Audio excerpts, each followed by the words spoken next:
जिसकी दया से सरस्वती भाव रही उपजाए, कार्तिक महात्म मैं सुनाऊं दिल में निश्चय धार।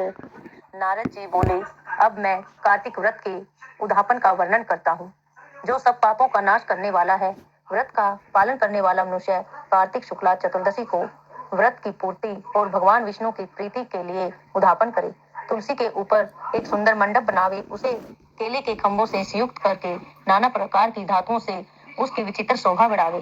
मंडप के चारों ओर दीपकों की श्रेणी सुंदर ढंग से सजा कर रखे। उस मंडप में सुंदर बंदरवारों से सुशोभित 4 दरवाजे बनावे और उन्हें फूलों से तथा चवर से सुसज्जित करे।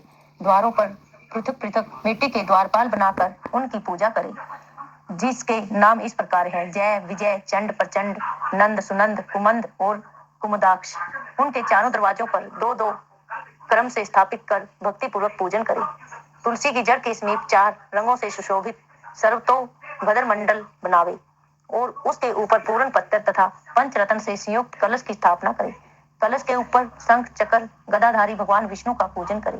भक्ति भाव से उस तिथि में उपवास करे तथा रात्रि में गीत, वाद्य, कीर्तन आदि मंगलमय आयोजनों के साथ जागरण करे। जो भगवान विष्णु के लिए जागरण करते समय भक्ति पूर्वक भगवत संबंधी पदों का गान करते हैं, वे सैकड़ों जन्मों की पाप राशि से मुक्त हो जाते हैं। जो मनुष्य भगवान के निमित्त जागरण करके रात्रि भर भगवान का कीर्तन करते हैं, उनको असंख्य गौदान का फल मिलता है। जो मनुष्य भगवान की मूर्ति के सामने नृत्य गान करते हैं, उनके अनेक जन्मों के एकत्रित पाप नष्ट हो जाते हैं। जो भगवान के सम्मुख बैठकर कीर्तन करते हैं और बंसी आदि बजाकर भगवत भक्तों को प्रसन्न करते हैं तथा भक्ति से रात्रि भर जागरण करते हैं, उन्हें करोड़ों तीर्थ करने का स्नान फल मिलता है। उसके बाद पूर्णमासी में एक सप्तनिक ब्राह्मण को निमंत्रित करे, प्रातः काल स्नान और देव पूजन करके वेदी पर अग्नि की स्थापना करे और भगवान की प्रीति के लिए तिल और खीर की आहुति दे। होम की शेष विधि पूरी करके भक्ति पूर्वक ब्राह्मणों का पूजन करे और उन्हें यथाशक्ति दक्षिणा दे। फिर उनसे इस प्रकार क्षमा प्रार्थना करे: आप सब लोगों की अनुकंपा से मुझ पर भगवान सदैव प्रसन्न रहे। इस व्रत को करने से मेरे 7 जन्मों के किए हुए पाप नष्ट हो जाएं और मेरी संतान चिरंजीवी हो। इस पूजा के द्वारा मेरी सभी मनोकामनाएं पूर्ण हो।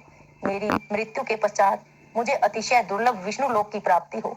पूजा की समस्त वस्तुओं के साथ गाय भी गुरु को दान में दें।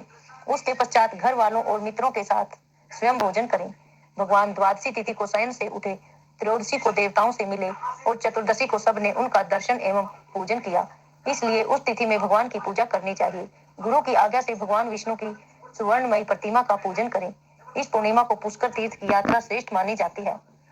कार्तिक माह में इस विधि का पालन करना चाहिए।